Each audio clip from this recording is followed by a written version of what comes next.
Salut à tous et bienvenue dans cette nouvelle vidéo. Alors sur la chaîne, on a pas mal parlé de l'Afrique, on a parlé du Mali, de la Somalie, du Congo, de la francophonie en Afrique, donc déjà je vous invite à aller voir ces vidéos. Et du coup, je trouvais ça pas mal de retracer un peu l'histoire de ce continent, en tout cas l'histoire en relation avec d'autres civilisations, et notamment les civilisations européennes et arabes. C'est parti. Les premiers contacts entre l'Afrique subsaharienne et le monde méditerranéen ont lieu en fait très tôt. Dès l'Antiquité, le long des routes commerciales, à travers le Sahara, sont échangés de l'or, de l'ivoire, des peaux, des esclaves, et également le long des axes naturels. Et là, je pense surtout au Nil, qui relie l'Égypte, au Soudan et à l'Éthiopie notamment.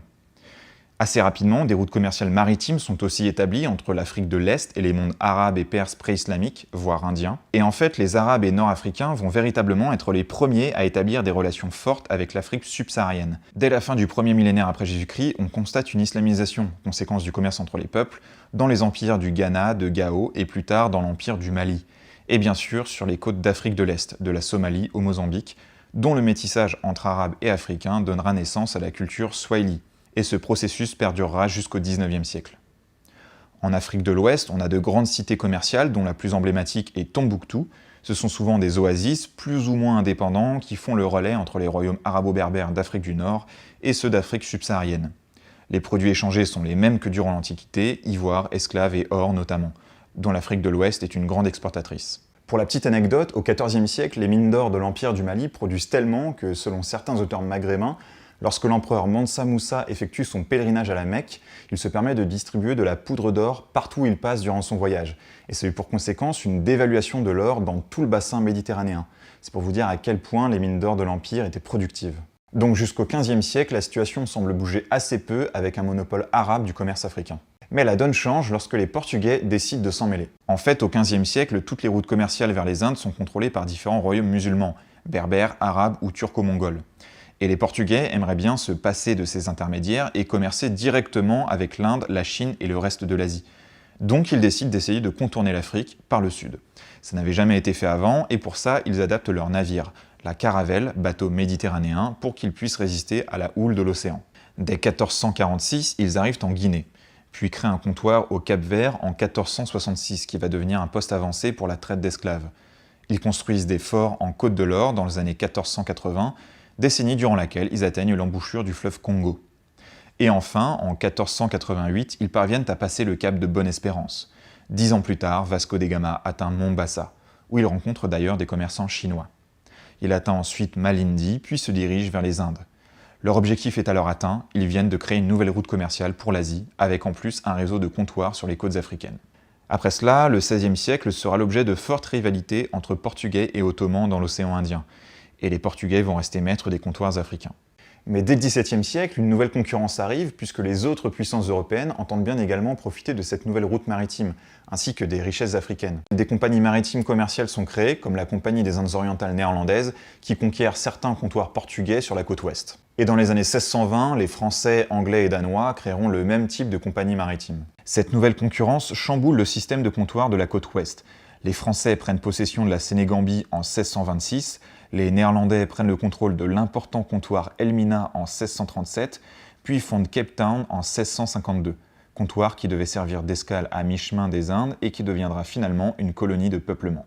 Les Anglais sont présents également, ils fondent par exemple Fort James en Gambie en 1663. Et la Côte de l'Or va être le théâtre de l'implantation de nombreux forts et comptoirs issus des différentes puissances européennes, surtout anglaises, néerlandaises, danoises et allemandes. Bref, je peux pas tout vous énumérer, mais en gros, durant ce siècle, ce qu'il faut comprendre, c'est que les Portugais perdent leur monopole du fait de l'arrivée des concurrents européens, et une multitude de forts et de comptoirs sont créés. Les Portugais parviennent tout de même à s'implanter solidement sur la côte de l'Angola actuelle avec le comptoir de Luanda, fondé au siècle précédent. En revanche, à l'est, ils perdent Mombasa en 1698 au profit du sultanat d'Oman, et avec la ville toute la côte nord de l'Afrique de l'Est. Les Portugais se sont montrés brutaux avec les populations locales, souvent musulmanes, qui ont fini par se révolter.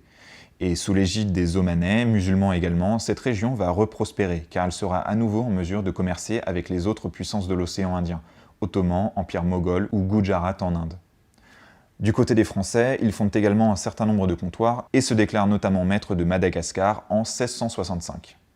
Alors ce nouvel afflux d'Européens perturbe l'équilibre des royaumes africains. En effet, le commerce et notamment la vente et l'achat d'esclaves se fait maintenant principalement au niveau des côtes. Le commerce transsaharien en pâtit, et les royaumes et cités qui autrefois prospéraient de ce commerce à travers le désert, je vous parlais de Tombouctou tout à l'heure, commencent doucement à décliner, tandis que les comptoirs, eux, prospèrent. Alors on pourrait penser que ça y est, les Européens commencent à prendre le contrôle de l'Afrique, mais en fait pas du tout. L'intérieur du continent n'est absolument pas exploré, et dans beaucoup de cas, les Européens ne contrôlent même pas totalement leur propre comptoir. Les royaumes côtiers africains, fournisseurs d'esclaves, restent les maîtres de leur territoire. Et souvent, les Européens sont même obligés de leur payer un loyer ou de leur offrir des cadeaux pour avoir le droit de maintenir leur comptoir. Donc on n'a pas encore à ce moment-là une relation dominant-dominée entre puissances africaines et européennes. Car il faut bien garder à l'esprit que l'Afrique n'est pas du tout vierge de toute civilisation avant l'arrivée des Européens et des Arabes. On a une multitude d'empires et de royaumes avec des relations diplomatiques et commerciales complexes. Puis le XVIIIe siècle va être la continuité du XVIIe. La traite négrière connaît son apogée. La demande en esclaves s'intensifie en Amérique et des comptoirs vont être créés sur ce qu'on appellera la côte des esclaves, sur les actuels Bénin et Nigeria, qui ne laissent aucun doute sur ce qui est échangé là-bas. Les Anglais, Français, Portugais et Néerlandais y sont surtout actifs. Vous voyez ici une carte datant de 1780. Les annotations sur les côtes représentent les établissements européens. Le littoral en est rempli. Il faut noter également que malgré les comptoirs commerciaux, beaucoup d'échanges se faisaient ailleurs, directement sur les plages, entre Africains et marchands commerciaux indépendants des grandes compagnies commerciales des pays. Après quelques générations, des métissages entre Européens et Africains ont lieu, et les descendants métis ont souvent été les courtiers des comptoirs, chargés des échanges. Certains gagnèrent beaucoup de pouvoir et d'argent. Et à plus grande échelle, certains royaumes africains se sont également enrichis grâce à la traite négrière. Empire Oyo, Kong, Imamad du Fouta Djallon, de Fouta Toro, royaume de Koya, du Kasso, de Kaabu, de Dahomey, confédération Fante ou Ashanti. Donc tout ça pour dire qu'à l'époque, la traite des esclaves profite aux marchands européens et arabes, mais également aux riches élites africaines. Puis le 19e siècle sera le siècle de la fin de la traite. Dès 1807, le Royaume-Uni et les États-Unis l'interdisent, et ils seront suivis par de nombreux pays européens en 1815 lors du Congrès de Vienne. Mais attention, traite n'est pas synonyme d'esclavage, c'est le commerce d'esclaves qui est interdit, et pas l'esclavage en soi. Et d'ailleurs, même après l'abolition de la traite, les pays vont rester très tolérants avec les marchands illégaux, si bien qu'elle va rester très dynamique jusque dans les années 1850. Et le 19e siècle va également être le siècle des explorations. L'Afrique intrigue les Européens en mal d'aventure, et de nombreuses expéditions vont être organisées afin de cartographier l'intérieur du continent. Ces expéditions sont souvent lancées à partir des comptoirs alors en déclin.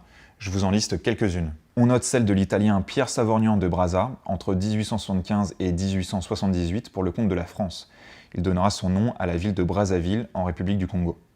Et celle de Jean-Baptiste Marchand, toujours pour la France, qui part du fleuve Congo pour rejoindre le Nil en 1897-1898.